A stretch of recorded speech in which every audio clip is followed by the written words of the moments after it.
नमस्कार। देश काल में आपका स्वागत है। मैं हूं मुकेश कुमार।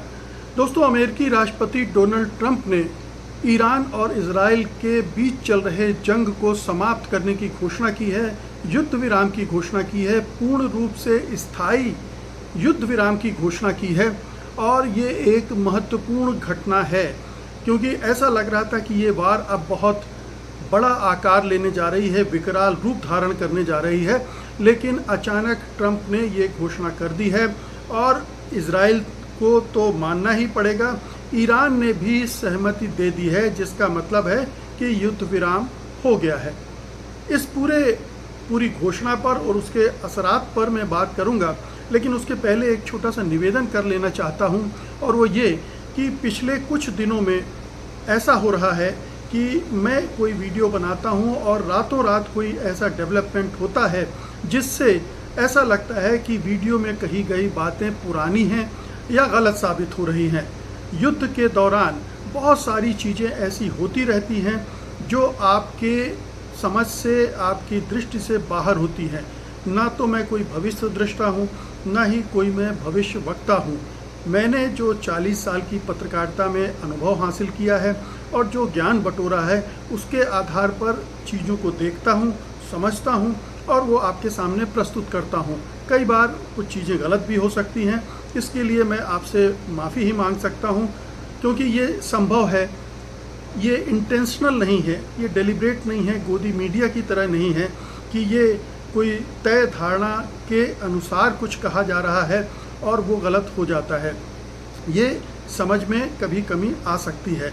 तो ये जो सफाई मैं दे रहा हूँ, स्पष्टीकरण दे रहा हूँ, वो अपने उन दर्शकों को दे रहा हूँ जो बहुत ही संजीदगी से मेरा प्रोग्राम देखते हैं और मेरी पत्रकारिता और मेरी ईमानदारी पर भरोसा करते हैं। ये उनके लिए नहीं है, उन ट्रोल्स के लिए नहीं है जो 2 रुपए के लिए आकर यहाँ पर गाली गलौज करते हैं, आरोप लगाते हैं, या जिन्हें मेरे विचार पसंद नहीं आते हैं या मेरा विश्लेषण पसंद नहीं आता है, वो उटपटांग कमेंट करते हैं। उनके लिए नहीं है, वो अपना काम करते रहेंगे, करते रहें, मुझे कोई दिक्कत नहीं है। लेकिन जो मेरे अच्छे दर्शक हैं, मैं उनके प्रति अपनी एक जवाबदेही समझता हूँ, जिम्मेदारी समझता हूँ, और इसलिए ये चीज़ आपसे साझा कर रहा हूँ और वापस लौटता हूँ। डोनाल्ड ट्रंप ने ये घोषणा एक तरफा की है। ऐसा नहीं लगता कि उन्होंने ईरान से बात की है, बात की होगी, इजराइल से तो डेफिनेटली बात की है। बताया जा रहा है कि उन्होंने इजराइल के प्रधानमंत्री को फ़ोन किया, बात की और उनको राज़ी किया, तैयार किया युद्ध विराम के लिए। आप देखिए कि कल रात तक क्या स्थिति थी। कल रात को ही ईरान ने कतर स्थित अमेरिका के सैन्य अड्डे पर भी मिसाइल दागी। ये और बात है कि इसकी पूर्व सूचना भी उसने कतर को दे दी थी, जिसकी वजह से कोई बहुत नुकसान नहीं हुआ। ज़्यादातर मिसाइलें इंटरसेप्ट कर ली गई, केवल एक शायद गिरी है और उससे कोई बहुत ज़्यादा नुकसान नहीं हुआ है। तो ऐसा लग रहा है कि ईरान को जो करना था या जो करना चाहता था, उसको उतना करने की इजाज़त ट्रंप साहब ने दी और उसके बाद फिर युद्ध विराम लागू हो गया। तो अब ये एक बड़ा मैंने अपने पिछले एपिसोड में कहा था कि इजराइल युद्ध विराम चाहता है क्योंकि वो फंस गया है, और अमेरिका भी फंस गया है, वो भी युद्ध विराम चाहता है। ईरान युद्ध विराम नहीं चाह रहा था। जिस तरह से उसने अटैक किए इजराइल पर और जिस तरह से उसको कामयाबी मिल रही थी और जिस तरह से रूस और चीन उसके साथ आकर खड़े हो गए थे, उस स्थिति में उसका हौसला बुलंद था, बावजूद इसके कि नुकसान उसका ज़्यादा हो रहा था। अमेरिका ने उसके जो परमाणु ठिकाने हैं उन पर ज़बरदस्त बमबारी की थी, उनको बुरी तरह से क्षतिग्रस्त कर दिया था, और इधर इजराइल भी लगातार हमले कर रहा था। तकरीबन 800 ईरानियों की जानें भी गई थी। इसके तुलना में अगर इजराइल में देखें तो शायद 30-40 लोग ही मारे गए हैं। घायलों की संख्या ज़्यादा है, तबाही ज़रूर ज़्यादा हुई है। एक छोटा सा देश है, वहाँ अगर 10% मिसाइलें भी कामयाब हो रही हैं हमला करने में, 90% को इंटरसेप्ट कर रहे हैं इजराइल का जो रक्षा तंत्र है वो, और अमेरिका वगैरह इंटरसेप्ट कर ले रही। लेकिन अगर 10% मिसाइलें भी गिर रही थी तो उससे भारी तबाही हो रही थी और इजराइल घबराया हुआ था। अंदर भी विरोध पनपने लगा था और हथियारों की कमी भी होने लगी थी, और उधर अमेरिका भी घबरा रहा था कि कहीं ये युद्ध फ्लेयर अप न कर जाए, एस्केलेट न कर जाए बड़े पैमाने पर, और उसे भी इजराइल के पक्ष में कूदना न पड़ जाए, क्योंकि अगर इजराइल तबाह हो जाता तो इसकी तोहमत अमेरिका पर भी आती, उन देशों पर भी आती जो उसका समर्थन करते रहे हैं, उसकी सुरक्षा की जिम्मेदारी लेते रहे हैं, तो उन पर भी आती। इसलिए इजराइल की रक्षा के लिए तो उन्हें आना ही था, लेकिन वो स्थिति शायद डोनाल्ड ट्रंप नहीं चाहते थे कि वो और फंसें। आने का मतलब था कि लंबा फंसना, जैसे इराक में 8-9 साल फंस गए। इधर भी अगर आते तो ईरान आज ताकतवर मुल्क है, और सीधे तौर पर रूस ने और चीन ने उसका समर्थन और सहयोग करने की घोषणा भी कर दी थी। ऐसी सूरत में न केवल अमेरिका और उसके मित्र देश यहाँ फंसते, बल्कि एक विश्व युद्ध की शक्ल भी अख्तियार कर सकती थी ये दोनों देशों की जंग। तो ऐसी सूरत में यही ठीक समझा होगा डोनाल्ड ट्रंप ने, और अपने प्रभाव का और सुपर पावर होने का उन्होंने पूरा फ़ायदा उठाया, पूरा इस्तेमाल किया उस शक्ति का, और दोनों देशों को मनाया युद्ध विराम के लिए। अब देखिए कि ये पूरा वही पैटर्न है जो भारत और पाकिस्तान के बीच युद्ध के दौरान हुआ था।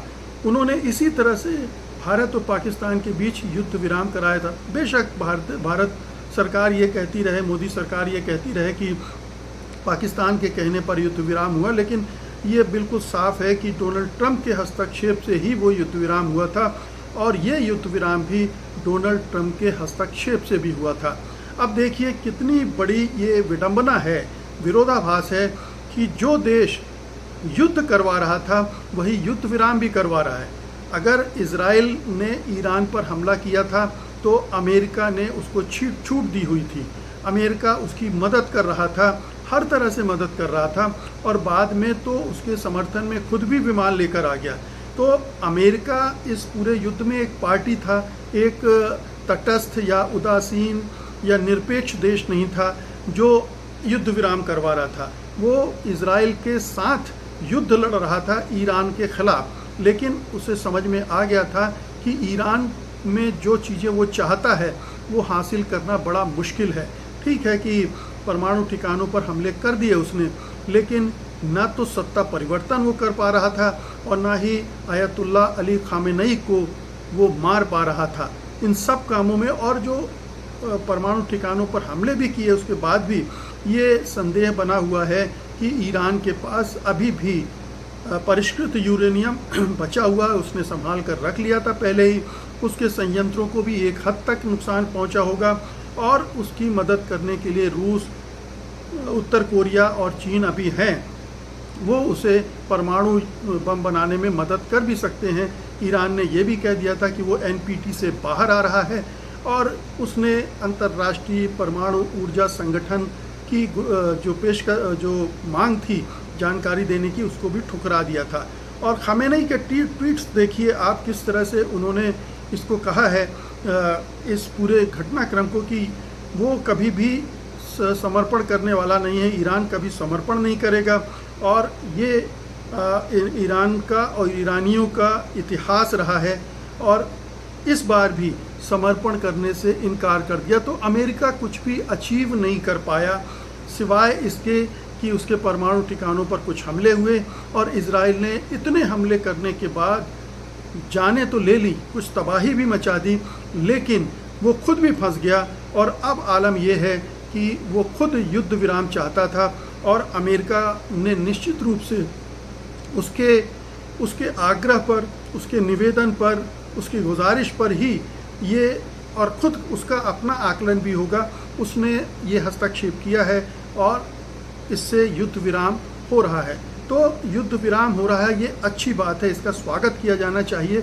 किसी भी तरह से युद्ध रुके, इसका स्वागत किया जाना चाहिए कि अनावश्यक रूप से जो जानो माल की हानि हो रही थी वो रुकनी चाहिए।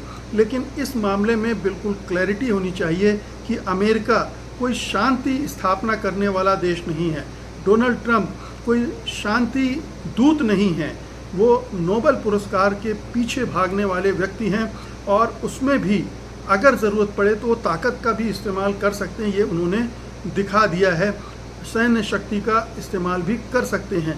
तो ना तो वो शांतिप्रिय नेता है, ना शांति स्थापना में उनकी दिलचस्पी है। उनकी दिलचस्पी केवल अपनी चौधराहट स्थापित करने में है और जो वो सही समझते हैं उसको लागू करने, उसको हासिल करने में है। वो दबाव बना रहे हैं। लेकिन सवाल उठता है कि अब युद्ध विराम के बाद क्या होगा? क्या इस युद्ध विराम से समस्याएं खत्म हो जाएंगी या ईरान अब बातचीत की टेबल पर आएगा?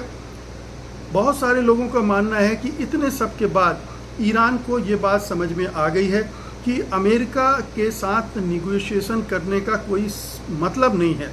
अगर उसे निगोशिएशन करना भी है तो उस निगोशिएशन में रूस और चीन भी होने चाहिए, क्योंकि अमेरिका कभी भी पलट सकता है, ट्रंप कभी भी पलट सकते हैं, पहले भी पलट चुके हैं।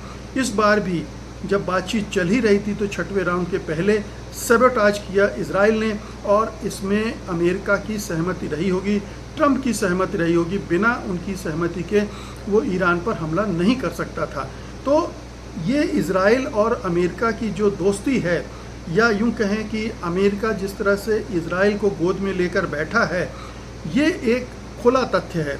और ऐसी सूरत में इस पक्ष से किस तरह के निगोशिएशन की या किस तरह के सहमति की उम्मीद की जाए, ये सब लोग जानते हैं। ऐसी सूरत में अगर बातचीत नहीं होती है तो फिर क्या होगा? अमेरिका क्या करेगा? किस तरह से दबाव डालेगा? क्या वो ईरान पर और भी सैंक्शन आयत करेगा, और भी पाबंदियां लगाएगा? वैसे ही ढेर सारी पाबंदियां ईरान पर लगी हुई हैं। अगर वो और पाबंदियां लगाएगा तो उससे कोई फ़ायदा होने वाला है क्या? क्योंकि रूस और चीन तो साथ में खड़े ही हैं और वो उसको आर्थिक तौर पर मदद देते रहेंगे और वो अपने राह पर चलता रहेगा। और हो सकता है कि अब परमाणु बम भी उसके पास हो जाए डेटरेंट के तौर पर, क्योंकि आप देखिए कि उत्तर कोरिया छोटा सा देश है, उसके पास परमाणु बम है, लेकिन किसी भी देश की हिम्मत नहीं पड़ती कि उस पर हमला कर सके। ईरान के पास अगर परमाणु बम होता तो ना इजराइल की हिम्मत पड़ती, ना अमेरिका की हिम्मत पड़ती। तो इस पूरे जो छोटे से 12 दिन का युद्ध हुआ है, उसमें ईरान को ये समझ में आ गया होगा कि अब उन्हें परमाणु बम की और भी ज़रूरत है, क्योंकि इजराइल जो अमेरिकी पिट्ठू है वो इसी तरह से बर्ताव करता रहेगा, उस पर किसी तरह का नियंत्रण नहीं लगाया जा रहा है।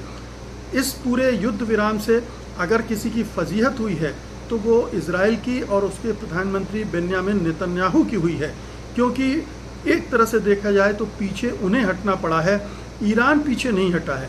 ईरान ने तो अंतिम समय तक कतर में अमेरिकन बेसिस पर हमला करके ये जता दिया है कि उसके हौसले क्या हैं, उसकी हिम्मत क्या है और उसका इरादा क्या है। तो इस मामले में बिल्कुल क्लैरिटी होनी चाहिए कि ये जो युद्ध विराम हुआ है उसमें अपर हैंड ईरान का था।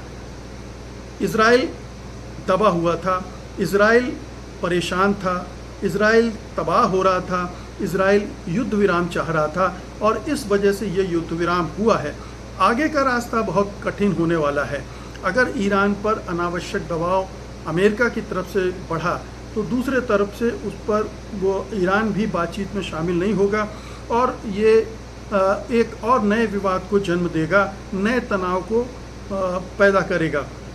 इस तनाव से निकलने के लिए तमाम बड़े देशों को और ख़ास तौर पर चीन और रूस को अमेरिका का साथ देना पड़ेगा और तभी ये संभव है कि कुछ लॉन्ग टर्म का स्थायी कुछ समाधान ढूंढा जा सके। नहीं तो ये युद्ध विराम टूट भी सकता है, किसी भी समय टूट भी सकता है। और ये आशंका, इससे इनकार नहीं किया जा सकता कि ट्रंप का ये भी एक ब्लफ हो, वो अभी इजराइल को तैयार करने के लिए शायद युद्ध विराम की घोषणा कर रहे हों, जैसा कि उन्होंने 2 हफ्ते की का ऐलान किया कि वो बातचीत के लिए 2 हफ्ते की विंडो दे रहे हैं वो, लेकिन तीसरे दिन ही ईरान पर अटैक कर दिया। तो अमेरिका ने जो किया है उसको लेकर भी संदेह बने रहेंगे। और दूसरी बात यह है कि ट्रंप खुद अविश्वसनीय व्यक्ति हैं, उन पर कोई भरोसा नहीं कर सकता है। आज सुबह उन्होंने क्या किया है, शाम को वो क्या कहेंगे, कल क्या कर बैठेंगे। तो ऐसे गैर भरोसेमंद व्यक्ति पर भरोसा करके कौन आगे की रणनीति बनाएगा, कौन आगे विश्वास करके किसी तरह के समझौते की तरफ समझौते पर दस्तखत करेगा। तो ये एक नया सिनेरियो बन गया है। लेकिन अच्छी बात यह है कि युद्ध विराम हो गया है, युद्ध थम गया है और इससे बेहतर कोई बात नहीं हो सकती। अब रूस, चीन, अमेरिका, फ्रांस, ब्रिटेन, तमाम जो ताकतवर मुल्क हैं उनके लिए एक अवसर है कि वो एक रास्ता निकालें समाधान का। और इस समाधान में केवल ईरान और इज़राइल की बात नहीं होनी चाहिए, गज़ा पट्टी की भी बात होनी चाहिए, जहां पर इज़राइल ने कत्ले आम मचा रखा है। वहां भी युद्ध विराम होना चाहिए, उसको भी लागू किया जाना चाहिए और ईरान को इसके लिए दबाव डालना चाहिए, दूसरे देशों को भी दबाव डालना चाहिए कि अगर गज़ा पट्टी पर इज़राइल ये सब कर रहा है तो ये ठीक नहीं है, उसे भी रोका जाना चाहिए, जो इस पूरे मामले की जड़ है। और अगर पूर्ण समाधान की बात कर रहे हैं तो फ़िलिस्तीनी राष्ट्र की स्थापना, उसकी मान्यता देना और इज़राइल जिस तरह से फ़िलिस्तीनी ज़मीन पर कब्ज़ा कर रहा है उसको वहाँ से हटाना, ये तमाम चीज़ें हैं जहाँ पर एक सहमति की ज़रूरत होगी। और इसमें सऊदी अरब, संयुक्त अरब अमीरात, कतर, बहरीन, ओमान, इस तमाम देशों की भूमिका भी हो सकती है। और इसलिए एक स्थायी समाधान की तरफ बढ़ने के लिए ये सारे जो पहलू हैं इन पर गौर किया जाना चाहिए। अन्यथा ये युद्ध विराम कुछ समय के लिए होगा। हो सकता है कि ईरान और इज़राइल के बीच युद्ध थम जाए, लेकिन दूसरे मोर्चों पर नए नए जंग खड़ी होते रहें, क्योंकि इज़राइल जंग खोर है, इज़राइल को युद्ध मांगता, इज़राइल युद्ध चाहता है, क्योंकि वहाँ की राजनीति युद्ध के इर्द गिर्द है। जब तक युद्ध चलेगा वहाँ के राजनेता फलते फूलते रहेंगे और वो अपने अवाम को बहकाते रहेंगे, भड़काते रहेंगे, उन्हें अंधेरे में रखेंगे और वो इस युद्ध में के बीच में ज़िंदगी गुजारने के लिए मजबूर होंगे, जैसे कि गज़ा के लोग जी रहे हैं, जैसे कि ईरान के लोग जी रहे हैं, लेबनान के जी रहे हैं और कई मुल्कों के जी रहे हैं। बहुत बहुत शुक्रिया आपका, धन्यवाद, नमस्कार।